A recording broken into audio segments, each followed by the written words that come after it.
ପିଲାମାନେ ଆଜି ଆମେ ତୃତୀୟ ଶ୍ରେଣୀ ଜଣା ଜଣା ପୁସ୍ତକର ଅଦାଲତ ବିଷୟଟିକୁ ପଢ଼ିବା ଓ ଏହାର ଅଭ୍ୟାସ କାର୍ଯ୍ୟ କରିବା।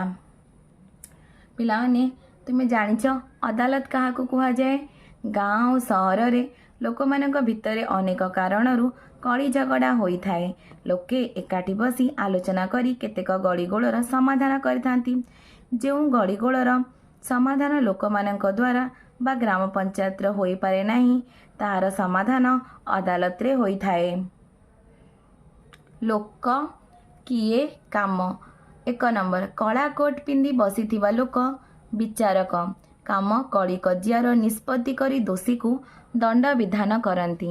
2 ନମ୍ବର କଳା କୋଟ୍ ପିନ୍ଧି ଠିଆ ହୋଇଥିବା ଲୋକ 2 ଜଣ ଓକିଲ କେସ୍ ଲଢ଼ନ୍ତି। କାଠ ଗଡ଼ାରେ ଏକା ଠିଆ ହୋଇଥିବା ଲୋକ ସାକ୍ଷୀ। ସେ ମୁଦାଲାଙ୍କ ସପକ୍ଷରେ ଓକିଲ ପଚାରୁଥିବା ପ୍ରଶ୍ନର ଉତ୍ତର ଦିଅନ୍ତି। 4 ନମ୍ବର କାଠଗଡ଼ାରେ ପୋଲିସ ପାଖରେ ଠିଆ ହୋଇଥିବା ଲୋକ ମୁଦାଲା। ତାଙ୍କୁ ସରକାରୀ ଓକିଲ ଜେରା କରନ୍ତି। 5 ନମ୍ବର ଦ୍ୱାର ପାଖରେ ଠିଆ ହୋଇଥିବା ଲୋକ ଦରୱାନ। ଓକିଲ ଜେରା କରୁଥିବା ସାକ୍ଷୀମାନଙ୍କୁ ଡାକିବା। ତଳ ଟେବୁଲ ଚୌକିରେ ବସିଥିବା ଲୋକ ପେସ୍କାର। ନଥିପତ୍ର ଖେଳାନ୍ତି ଓ ହାକିମ ଚାହୁଁଥିବା ନଥିପତ୍ର ଦିଅନ୍ତି। ମାଲି ମୋକଦ୍ଦମାର ବିଚାର ପାଇଁ ସବଡିଭିଜନ ଓ ଜିଲ୍ଲା ସ୍ତରରେ ଅଦାଲତମାନ ଅଛି। ଅଦାଲତ ବା ବିଚାରାଳୟ 2 ପ୍ରକାର, ଯଥା ଦେୱାନୀ ଅଦାଲତ ଓ ଫୌଜଦାରୀ ଅଦାଲତ। ଦେୱାନୀ ଅଦାଲତ ଜମିବାଡ଼ି ଓ ସମ୍ପତ୍ତି ବିଷୟରେ ମୋକଦ୍ଦମାର ବିଚାର କରି ନିଷ୍ପତ୍ତି କରେ। ଫୌଜଦାରୀ ଅଦାଲତ ମାରପିଟ, ଗଣ୍ଡଗୋଳ, ଚୋରି, ଡକାୟତି ବିଷୟରେ ମୋକଦ୍ଦମାର ବିଚାର କରି ଦୋଷୀକୁ ଦଣ୍ଡ ଦିଅନ୍ତି। ପିଲାମାନେ ତୁମେ ଜାଣିଛ ମୋକଦ୍ଦମାର ବିଚାର କରିବା ପାଇଁ ଅଦାଲତଗୁଡ଼ିକରେ ବିଚାରପତିମାନେ ଥାନ୍ତି। ଜିଲ୍ଲା ସ୍ତରରେ ଥିବା ଅଦାଲତର ବିଚାରପତିଙ୍କୁ ଜିଲ୍ଲା ଜଜ୍ କୁହାଯାଏ। ପ୍ରତି ରାଜ୍ୟ ପାଇଁ ଏକ ଉଚ୍ଚ ନ୍ୟାୟାଳୟ ବା ଉଚ୍ଚ ଅଦାଲତ ଅଛି। ଏହାକୁ ହାଇକୋର୍ଟ କୁହାଯାଏ। ଏଥିରେ ଜଣେ ମୁଖ୍ୟ ବିଚାରପତି ଥାନ୍ତି। ତାଙ୍କୁ ସାହାଯ୍ୟ କରିବା ପାଇଁ ଅନ୍ୟ ବିଚାରପତି ଓ କର୍ମଚାରୀ ଥାନ୍ତି। ଅଦାଲତ କଳି କଜିଆର ନିଷ୍ପତ୍ତି କରେ ଓ ଦୋଷୀକୁ ଦଣ୍ଡ ବିଧାନ କରେ। ସମସ୍ତଙ୍କୁ ନ୍ୟାୟ ପ୍ରଦାନ କରିବା ଅଦାଲତର କାମ। ଜିଲ୍ଲା ସ୍ତରୀୟ ଶାସନ। ପ୍ରତି ଜିଲ୍ଲାର ଶାସନ ପାଇଁ ଜଣେ ଜିଲ୍ଲାପାଳ ଥାନ୍ତି। ସେ ସାରା ଜିଲ୍ଲାର ଭଲମନ୍ଦ ଓ ଶାସନ ବିଷୟ ବୁଝନ୍ତି।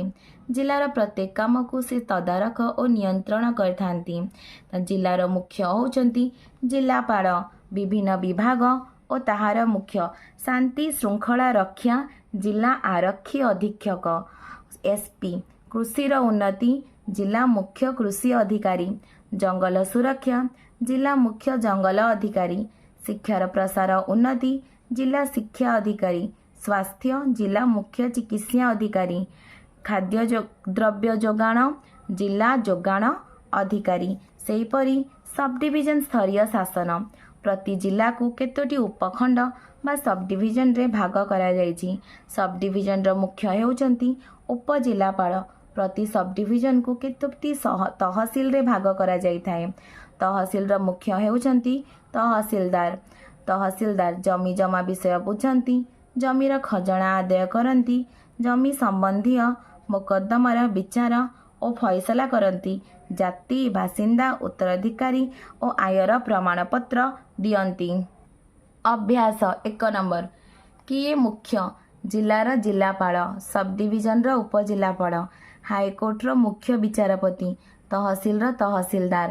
2 ନମ୍ବର କାହା ପାଖକୁ ଯିବା? ଜମିର ଖଜଣା ଦେବାକୁ ତହସିଲଦାର, ଜାତି ବାସିନ୍ଦା ଉତ୍ତରାଧିକାରୀ ଓ ଆୟର ପ୍ରମାଣପତ୍ର ପାଇଁ ତହସିଲଦାର, ଫୌଜଦାରୀ ମୋକଦ୍ଦମା ଦାୟର କରିବା ପାଇଁ ଫୌଜଦାରୀ ଅଦାଲତ।